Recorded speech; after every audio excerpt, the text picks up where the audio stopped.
እንደምን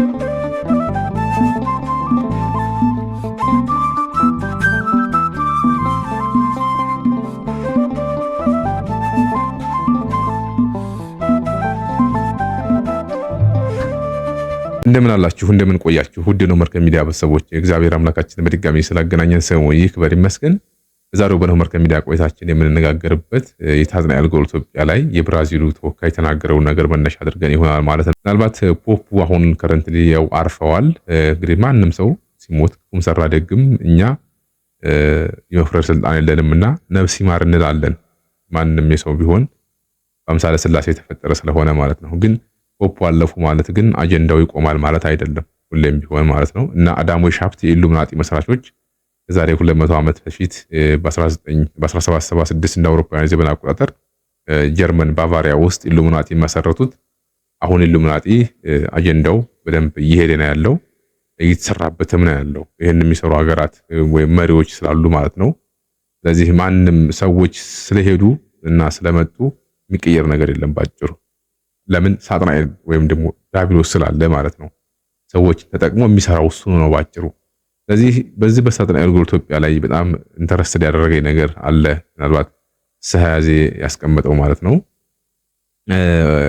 የጂቲዮኒ ሀገራት በተሰበሰቡበት ላይ የብራዚል መሪ የተናገረው አንድ ነገር አለ። ሁሉም ሀገራት ተናግረዋል። እያንዳንዳቸው ሀገራትም ፖፑ ምላሽ ሰጥተዋል። እሳቸው በሉሲፈል ተወክለው መልስ እንዲሰጡ ተደርጎ ማለት ነው። እና የብራዚሉ መሪ የተናገረው ነገር ምንድነው? ኢትዮጵያ በጣም ትንሽና ምስኪን ሀገር ናት። ጎላችንን ለማሳካት ወይም ደግሞ ጎላችንን እውን ለማድረግ ስራችንን በጣም ቀላል ያደርግልናል ነው ባጭሩ የብራዚሉ መሪ የተናገረው። ስለዚህ ሌላ ከዚህ ውጭ አጀንዳ ካለን ወደ ሌላ ብናልፍ በሚል ተናግሯል። ይሄን የተናገረው የብራዚሉ ተወካይ በጂቲዮኒ ሀገራት ስብሰባ ላይ ሁሉም ሀገራት ጥያቄ ጠይቀዋል። ቻይና ጠይቃለች፣ ሜክሲኮ ጠይቃለች፣ ህንድ ጠይቃለች፣ ጃፓን ያልጠየቁ ሀገራት የሉ፣ ሁሉም ጠይቀዋልና በዛ ስብሰባ ላይ ታዲያ ይሄን ተጠየቁ ሀገራት መካከል የብራዚሉ መሪ ወይም ተወካይ ኢትዮጵያ በጣም ትንሽና ምስኪን ሀገር ናት፣ ጎላችንን እውን ለማድረግ ስራችንንም ያቀልልናል በሚል ተናግሮ ከዛም ከዚህ ውጪ ሌላ አጀንዳ ካለን ወደ ሌላ ርዕሰ ጉዳይ ብናልፍ ብሎ በስብሰባ ላይ ተናግሮ ነበርና የፖፑ ምላሽ ነው በጣም የሚገርመውና የብራዚሉ መሪ ኢትዮጵያ በጣም ትንሽና ምስኪን ሀገር ናት፣ ስለዚህ ስራችንን በደንብ ያቀልናል ወይም ደግሞ ጎላችንን እውን ለማድረግ ትንሽ በጣም ምስኪንና ድሃ ሀገር መሆኗ ጎላችንን ወይም ስራችንን እውን ለማድረግ ስለሚያቀልልን ወደ ሌላ አጀንዳ እንለፍ በሚል ተናግረሃል ብሎ ነው የሚጀምረው ፖፑ። እውነት በሚመስል ትልቅ ሰሰራህ ብሎ ነው የሚጀምረው ፖፑ። በእውነት ውስጥ ያለ ትልቅ ስተት በእውነት ውስጥ ያለ ትልቅ ስተት የብራዚሉ ተወካይ ሰራ። ሌላ ከዚህ ውጪ የምንሄድበት ወይም ደግሞ የምንወያይበት አጀንዳ የለንም። የዛሬው ጎላችን ዋናው አጀንዳችን አንድና አንድ ብቻ ነው፣ እሷም ኢትዮጵያ ናት። ኢትዮጵያ ኢትዮጵያ ኢትዮጵያ ብሎ የሚናገረው ፖፑ ማለት ነው። የብራዚሉ ተወካይ ኢትዮጵያ ምስኪንና ድሃ ሀገር ስለሆነች ወደ ሌላ አጀንዳ ብናልፍ በሚል የተናገረውን ነገር አቅሎ ስላየው ፖፑ ግን የሰጠበት ሚዛንና የተናገረበት አንግል እውነት በሚመስል ትልቅ ስተት ነው የሰራኸው። ስለዚህ ሌላ አጀንዳ የለንም፣ የዛሬው ዋና አጀንዳችን ኢትዮጵያ ናት። የብራዚሉ ተወካይ ኢትዮጵያን ያየበት አንግል አለ። ምን አይነት ነው ካልን እዛው ላይ ይመልስለታል ፖፑ ራሱ። እውነት ነው ኢትዮጵያ ህዝቦቿ ከሚኖሩት ኑሮ ከድህነታቸው አንፃር ሰራዊቶቹ ወይም ደግሞ ካላት የመሳሪያ አቅም አንፃር በስጋ ከላይ ከሚታየው ከምናያቸው ከሚጨበጡ ከሚዳሱ ነገሮች አንፃር ስናይ ምስኪንና ድሃ ሀገር ናት። ምግብ እንኳን በደንብ መብላት የማይችሉ ብሎ ነው የሚናገረው። በነገራችን ላይ ቃል በቃል መጽሐፉ ላይ ይሄ በየጊዜው ኢቭን ይሄንን የምንጠራጠርም ጭምር ካለን ኢትዮጵያ በዓለም የድህነት መስመር ላይ የተቀመጠችበትን ጊዜ ሁሉ እናስታውሳለን። አክቹአሊ አንዳንዴ ድሃ ወይም ድህነት ማለት ምን ማለት ነው የሚለውንም ሰሞኑን የቡርኪና ፋሶ መሪ ኢቭን አስታወሰኝ እሱንና እነ እንግሊዝ እነ ፈረንሳይ እነ ጣሊያን አውሮፓ ምንላቸው ከራሳችን ማዕድን ሀብት ዘርፈው ከሄዱ በኋላ እኛ እንደገና የድህነት ደረጃ ይሰጡናል ይላልና ራሳቸው የኛን ዘርፈው እነሱ በእኛ ማዕድን በእኛ ሀብት አጊጠው ተውበው ተለውጠው ለኛ ደግሞ የድህነት ደረጃ ይሰጡናል ብሎ የተናገረበትን አስታውሳለሁና ዞሮ አሁንም ቢሆን ይሄ የማይዋጥለት ሰው ሊኖር ይችላል። ታሪኩ በጣም ወደ ኋላ ስለሆነ ማለት ነው። አፍሪካ ወይም ኢትዮጵያ ዛሬ በዚህ ደረጃ ያለ እንደ አይነት ነገር ለምን በቃን ስንል አንዳንዴ ነገሮችን ሰፋ አድርገን ስንመለከታቸውም እነዚሁ ሰዎች ረጃጅም እጆች መሆናቸውን አንጠራጠርም። የሚጠራጠር ካለም እንግዲህ ራሱ መፈተሽ አለበት ብዬ አምናለሁና ኢትዮጵያም የብራዚሉ ተወካይ የተናገረበትን አንግል ፖፑ አክብሮ ያየበት መነጽር ነው የምንመለከተው። ኢትዮጵያ አሁንም እንዳልከው አንተ የመዘንክበት በጦር ኃይሏ፣ በሰው እንትን ብዛቷ፣ በሰራዊት ብዛቷ፣ በሀብቷ፣ በገንዘቧ ህዝቡ ድሃ ከመሆን ካለመሆን ጋር በዛ አይደለም መገንዘብ ያለብህ። ኢትዮጵያ ከክርስቶስ ልደት በፊት ጀምሮ እስካሁን ድረስ ከክርስቶስ ልደት በኋላም ማንም ገዝቷትና ተቆጣጥሯት የማታውቅ አገር ናት። ብዙ ሰራዊት ያላቸው፣ ብዙ መሳሪያ ያላቸው፣ ብዙ ሀብት ያላቸው፣ ብዙ ዝና ያላቸው መሪዎችና ሀገራት የዓለም ነገስታት የምንላቸው ስማቸው የገነነ ከሰማይ ከምድር የገዘፈ የምንላቸው እነ እስክንድር ሳይቀሩ ማለት ነው ኢትዮጵያ ለመውረርና ለመግዛት መጥተው ግን ተሸንፈው ነው የሄዱት። የተሸነፉበት ምክንያት ግን የሀገር ውስጥ የሚኖሩት ህዝቦቿ የተለየ መሳሪያ ስለታጠቁ አይደለም፣ የተለየ ኢኮኖሚ ስላላቸው አይደለም፣ የተለየ ማንም ሰው የማያውቀው የተለየ ነገር ስላላቸው አይደለም። ግን ትልቅ ነገር ኢትዮጵያ ውስጥ አንድ ነገር አለ። ይህች ሀገር በምድራዊ ሰራዊት ሳይሆን የምትጠበቀው መንፈሳዊ ጥበቃ ይደረግለታል። በቃ ኢትዮጵያ የምትጠበቀው በመንፈሳዊ ኃይል ነው የፖፑ ምላሽ ለብራዚሉ ተወካይ። ለብራዚሉ ተወካይ ይህን ይበል እንጂ ሌሎች የጂ20 ሀገራትም አብረው እየሰሙ እንደሆነ ነው እዛ ላይ የምንረዳው። ስለዚህ መንፈሳዊ ጥበቃ አለ ነው። ስለዚህ ምንድነው ጦርነቱ ስጋው አይደለም፣ መንፈሳዊ ጦርነት ነው ባጭሩ። መንፈሳዊ ጦርነት ነው ከኢትዮጵያ ጋር የሚደረገው ነው። ይሄን ያለበትን ምክንያት በደንብ አድርጎ ነው የሚያብራራለት እዛ ላይ። ከክርስቶስ ልደት በፊት ጀምሮ የነበሩ ሀገራትን እያንዳንዳቸው ገናና የሚባሉ መንግስታትን ይዘረዝራል። ኢትዮጵያ ውስጥ መጥተው ኢትዮጵያን ለመውጋትና ለማሸነፍ ለማንበርከክ ኮሎናይዝ ለማድረግ ጥረት እንዳደረጉ ሁሉ ይናገራል። ይሄ የሳጥናኤል ገብረ ኢትዮጵያ ብቻ ሳይሆን ሌሎች የታሪክ መዛግብቶችን ብንመለከትም እናገኛለን። በነገራችን ላይ እስክንድር ሳይቀር መጥቶ ነበረ ኢትዮጵያን ለመግዛት ለመውረር አልቻለም ባደለ ተመልሶ ሄዷል። የነጣላሊን ታሪክ ማንሳት እንችላለን። አሁን ከክርስቶስ ልደት በኋላ እንኳን ማለት ነው ከአፍሪካ አውሮፓ እስከ ኤዥያ ድረስ ብዙ ሀገራት ኢትዮጵያን ብዙ መንግስታት የነ ፋርስ ምንላቸው የነ ባቢሎን ምንላቸው በጣም በርካታ ሀገራት ከክርስቶስ ልደት በፊት እንኳን ኢትዮጵያን ለመያዝ ለመውረር መጥተው እንደነበረ ብዙ ታሪክ ይነግረናል። ግን አልቻሉም ነው። የብራዚሉ ተወካይም ይሄን ነበር ከፖፑ እያደመጠ የነበረው። ምስኪንና ድሃ ሀገር እንደምትላት አይደለችም። ስለዚህ ጎላችን ለማሳካት ይሄ ስራችን ያቀልልናል ብለህ እንዳልከው አይደለም። ጦርነቱ ስጋዊ ሳይሆን መንፈሳዊ ነው። ኢትዮጵያ የምትጠበቀው በመንፈሳዊ ኃይል ነው። እውነት ነው። አሁን ቢሆን አንክድም ይሄንን። ኢትዮጵያ ሀገረ እግዚአብሔር ናት። ኢትዮጵያ እጆቿን ወደ እግዚአብሔር ዘረጋለች ተብሎ ተጠቅሰላት ናት ከ40 ጊዜ በላይ። አሁን ያ እውነታ እንዳለ ሆኖ ፕራክቲካሊ አሁን ለመሬት ላይ ምን እየሆነ ያለው የሚለውን እውነታ ነው በደንብ አጉልተን መመልከትና ማየት ያለብን። ስለዚህ መንፈሳዊ ጦርነት ነው ኢትዮጵያ ጋር የሚደረገው ጦርነት። ምን አይነት መንፈሳዊ ጦርነት? ሃይማኖት ላይ የሚደረግ ዘመቻ ማለት ነው። እርግጥ ነው በእነሱ አስተምሮ በዚህ በሰክሬት ወርልድ የሚለው ኢሉሚናቲ የሚለው ዓለም እና አዳሞ ሻፍት በ1776 እንደ አውሮፓውያን ዘመን አቆጣጠር ግንቦት 1 ቀን ጀርመን ባቫሪያ ኢሉሚናቲን ሲመሰርቱ በ200 ምናምን ዓመት ሆኖታል። አሁን ላይ ዓላማቸው ምን ነበረ? ልብ በሉ። ኢሉሚናቲ በ1776 ተመሰረተ አልኳችሁ እንጂ በዚህ በሰክሬት ወርልዱ የሚስጥር ማህበር ወይም ደግሞ ኢሉሚናቲ ኢንላይትመንት የሚለው ዘመን አብርሆት የጀመረው በእነሱ ሄቨን ውስጥ ነው፣ ገነት ውስጥ ነው ብለው ነው የሚያምኑት እነሱ። ገነት ውስጥ ኔሰንስ ምንድነው? አዳም ጻፋርቲ የሚባል አንድ የአይሁድ ፓስተር አለና ምናልባት የሱን ፔጅ ብትሰሙት ደስ ይለኛል። ኢሉሚናቲ መቼ እንደተመሰረተ ይናገራል። የፍሪሜሰን ኮማንደር ኢቭን አልበርት ባይክን ተናግሮ ጠቅሶ የአልበርት ባይክ ሞራል ኤንድ ዶግማስ የሚለው መጽሐፉ ላይ ስለ ሉሲፈር የተጠቀሰውን ነገር ኢቭን አንስቶ ይናገራል እዛ ላይና ምን እላችሁ ፈልጌ ነው፣ ልክ በዓለም መላእክት ጦርነት በተካሄደ ጊዜ ከሳጥናኤል ጎን የቆሙ አካላት ነበሩ አይደለ? መላእክት በሶስት ወገን የተከፈሉት በሶስት ነው በአራት ወገን የተጠራጠሩ ወደ ታሪክ ይመልሳሉ። የተጠራጠሩ ነበሩ፣ ፍጹም የካዱ ነበሩ። ሳጥናኤል ነው የፈጠረን ብለው ማለት ነው። ኖ አይደለም አንተ አይደለም የፈጠርከን ብለው ደግሞ ከነ ሚካኤል ከነ ገብርኤል ጋር የቆሙ አሉ። አሁንም የዛ ጉዳይ ነው በነገራችን ላይ እየተነጋገርን ያለ ነው። አሁን እነኚህ ሚስጥር ማህበራት ኢሉሚናቲ የምንላቸው ሳጥናኤልን ፈጣሪ አድርገው የሚከተሉ ናቸው። በሰው ደረጃ በመላእክት ደረጃም አሉ። አብረውት አንተ ፈጣሪ ነህ ብለው ሳጥናኤልን ተከትለው ጥልቁ ውስጥ እስካሁን ድረስ ይወረዱ አሉ። አሁንም ሳጥናኤልን ፈጣሪ ብለው ልክ በዓለመ መላእክት ከሳጥናኤል ጋር እንደቆሙ ሁሉ ከሳጥናኤል ጋር ደግሞ አሁን የቆሙ የሰው ልጆችም አሉ። በአምሳለ ሥላሴ ተፈጥረው ማለት ነው። እነኚህ ሰዎች ናቸው አሁን ኢሉሚናቲ የተመሰረተው በገነት ነው ይላሉ። አዳም ዕፀ በለሷን ሲበሉ አዳምና ሔዋን አይኖቻቸው ተከፈተ ይላሉ። ያቺ ዕፅ ከዛም የእግዚአብሔር መልአክ ኪሩቤል መልአክ አዳምን ከገነት አስወጣ። ከዛ ገነት ተዘጋች። ለነሱ ያቺ ዕፀ በለስ ማለት እስካሁን ተሰውራለች ነው። ያቺን ዕፅ ፈልገን ማግኘት አለብን የሚል እብደት አለባቸው ነው። ያቺ ዛፍ ያቺ አዳምና ሔዋን ቀጥፎ የበላት ዛፍ ያቺ እሷ ናት። ዘ ትሪ ኦፍ ላይፍ ይሏታል። የሕይወት ዛፍ ይሏታል እነሱ። እኛ ግን የሕይወት ዛፍ ብለን የምንለው ሌላ ሃይማኖታዊ አስተምሮ አለ፣ በኦርቶዶክስ አስተምሮ። ስለዚህ የቺ የሕይወት ዛፍ የት ነው ያለችው የሚል ጥናት ያጠናሉ ማለት ነው። ኢትዮጵያ ውስጥ የምትገኘው ነው በእነሱ አስተምሮ።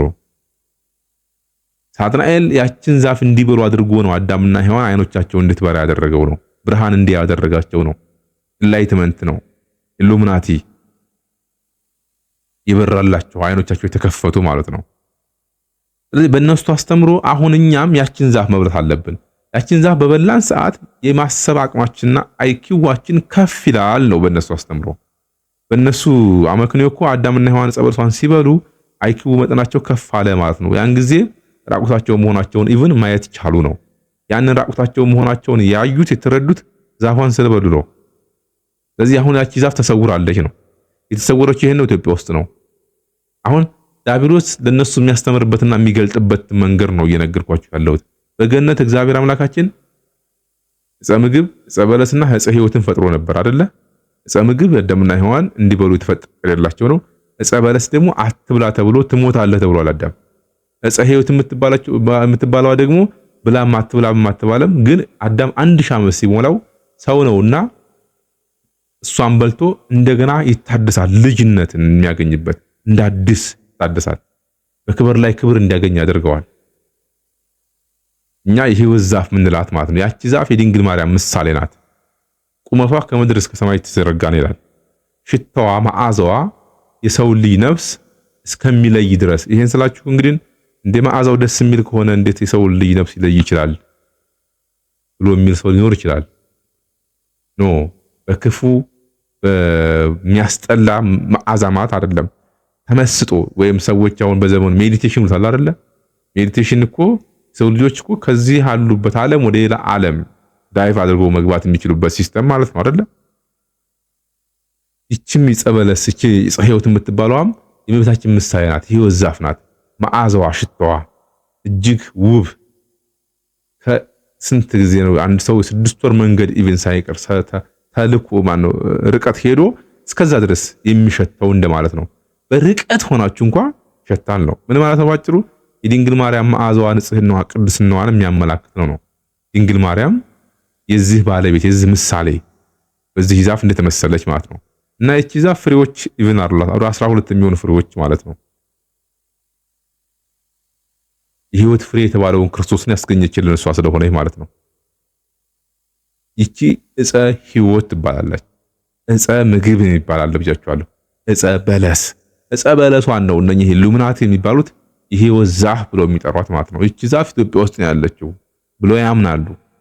ለዛ ነው የብራዚሉ ተወካይ ኢትዮጵያ ምስኪንና ድሃ ሀገር ናት ብሎ ከተናገረ በኋላ ፖፑ ግን አንተ እንደምትለው አይደለም፣ ይቺ ሀገር የምትጠበቀው በመንፈሳዊ ኃይል ነው። ዕፀ በለስ የምትባለው እንኳን ዕፀ ሕይወት የምትባለው እንኳን እዚህ ሀገር ላይ እንዳለች አድርጎ ሲነግረው ነበረ ማለት ነው። አንተ እንደምታስበው ምስኪንና ድሃ ሀገር ብቻ አይደለችም፣ መንፈሳዊ ጸጋና ሀብት አላት ነው።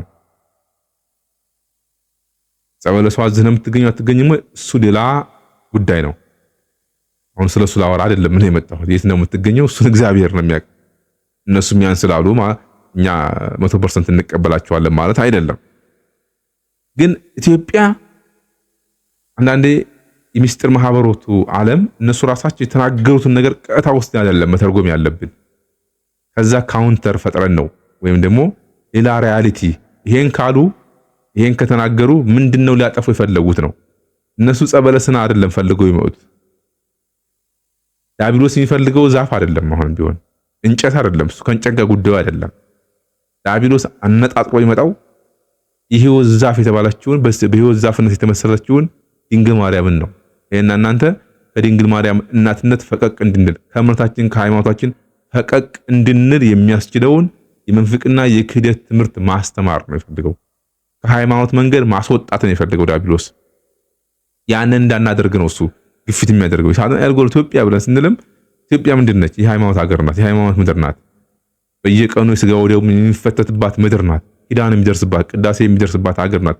ሰዓታቱ ማህሌቱ የሚደረግባት የሚካሄድባት ሀገር ናት። ይሄ ሁሉ ምስጢር እንዳይከናወን ለዛ ነው ፖፑ መንፈሳዊ ኃይል በመንፈሳዊ ኃይል የምትጠበቅ ናት ሲባል በኪዳኑ በቅዳሴው በንስሐው በዝማሬው በአገልግሎቱ በስብከቱ በባህታውያን በገዳም ውስጥ ባሉ አባቶች እናቶች በከተማም ውስጥ ባሉ ጳጳሳት በአገልጋዮች በእውነተኞቹ ማለት በእነዚህ ሁሉ ሀብተ ጸጋ መንፈስ ቅዱስ የምትጠበቅ ምድር ናት ነው። ይሄ ነው ኃይሏ ነው ባጭሩ። አፄ ምኒልክ አድዋ ሲዘምቱ እኮ መጀመሪያ ስርዓተ ቅዳሴ ያከናውነው አሃዱ አብ ተብሎ ተቀድሶ ካበቃ በኋላ ታቦተ ሕጉን ይዘው ወደ ጦርነት ሲዘመቱ አይደል እንዴ? ያ ነው መንፈሳዊ ኃይል ማለት። ከዛስ የአበሻ ጀብዱ የሚለው መጽሐፍ ላይ እኛን ሲዋጋ የነበረው ነጭ ፈረስ ላይ የተቀመጠ ነው፣ ጊዮርጊስ ነው። ይሄን ራሱ የጣሊያን ሰራዊት የመሰከረው ነው። ይሄንን ነው በረ መንፈሳዊ ኃይል ብለው የሚናገሩት። ይሄ አይካድም። መስቀሉ ያለው እዚህ ነው። ታቦተ ጽዮን እዚህ ያለችው፣ የነ ሙሴ በትር እዚህ ነው ያለው። ኢትዮጵያ ውስጥ ያለ ነገር የለም። ይሄ ሲባል ኢትዮጵያን ከሌሎች የተለየን ፍጥሮ ስለሆነ አይደለም። እግዚአብሔር ባንድም በሌላም የራሱ የሆነ ዓላማ አለው እዚች ምድር ላይ እዚች ሀገር ላይ አንክድም። ይሄንን በነገራችን ላይ ኢትዮጵያን ብቻ የሚጠብቀው እያልንም አይደለም። አንዳንድ ጊዜ ነገሩን ሁሉ ሰብስበን እንደው ይሄ ለኔ ብሎ ሁሉ ነገር ለኔ የሚል አባዜም ስላለብን አይደለም። እውነታውን ነው መሬት ላይ ያለው እውነታ እያየን ነው ስለ ኢትዮጵያ ገናናነትና ስለ ኢትዮጵያ መንፈሳዊ ኃይል የምንመሰክረው።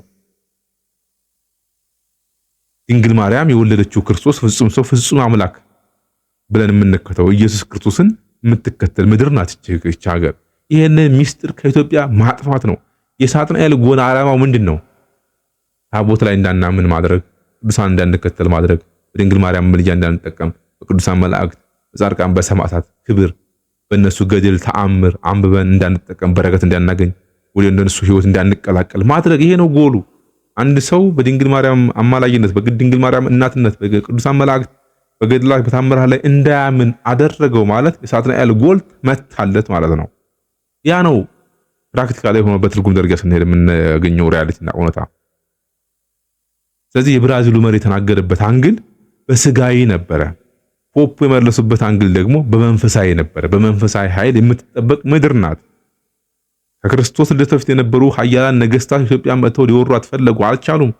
ከክርስቶስ ልደት በኋላም ያሉ የሀገራት መሪዎች መጥተው ኢትዮጵያን ሊቀራመቱ ፈለጉ፣ አልቻሉም። ይሄን ያደረጉበት ምክንያት ህዝቦቿ ከሌላው ዓለም የተለዩ ስለሆኑ ነው ወይ? አይደለም። የተለየ የጦር መሳሪያ የጦርነት ቴክኒክ ስላላቸው ነው ወይ? አይደለም። ታዲያ ምንድነው? መንፈሳዊ ኃይል ትጠበቃለች። መንፈሳዊ ኃይል በቃ ይሄ ነው ምስጢሩ። ይሄን አንግዲም ሁላችንም። ስለዚህ ይሄንን መንፈሳዊ ኃይል ከኢትዮጵያ እንዴት እናስወግደው ነው ጥያቄው። አሁን ያ ነው ምን ማለት ነው?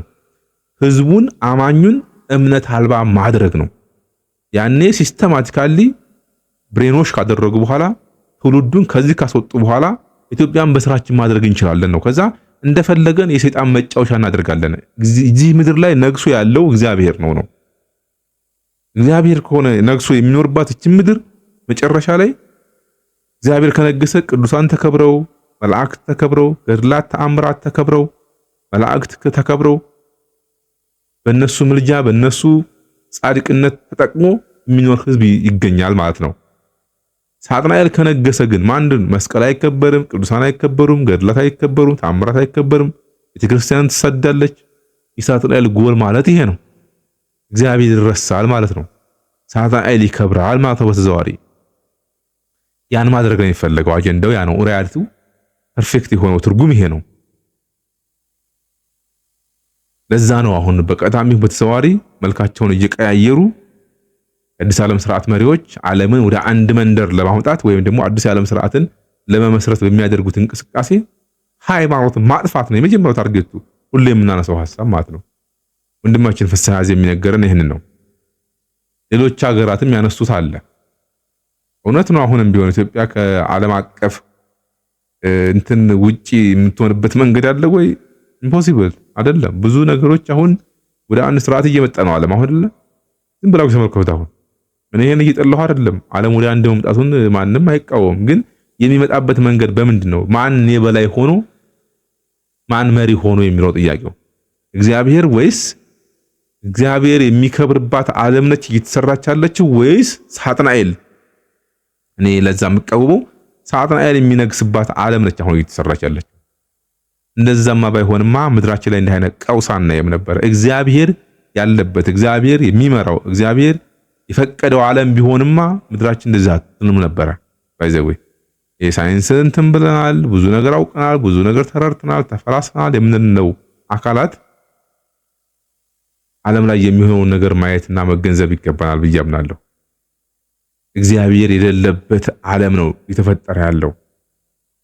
ለዛም ነው እንደዚህ አይነት ቀውስ እየበዛ ያለው። በሽታው፣ ጦርነቱ፣ ረሃቡ፣ ቸነፈሩ፣ ስደቱ፣ ሁሉ ጉስቁልና፣ ሰላም ማጣቱ ዓለማችን ላይ ምንም ነገር ሳይጠፋ ዓለም ግን በእንዲህ አይነት ቀውስ ውስጥ ነው ያለችው።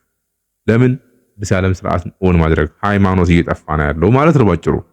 የሳጥናኤል ጎል ኢትዮጵያ ብቻ ሳይሆን ባይዘው የሳጥናኤል ጎል እምነት ያለባቸው ሀገራትን ሁሉ ነው። እነ ሩሲያ በሏቸው፣ አርመን፣ ሶሪያ ቀንደኝ የእምነት ሀገሮች የምንላቸው ላይ ሁሉ ጎል አድርጎ ይሰራል።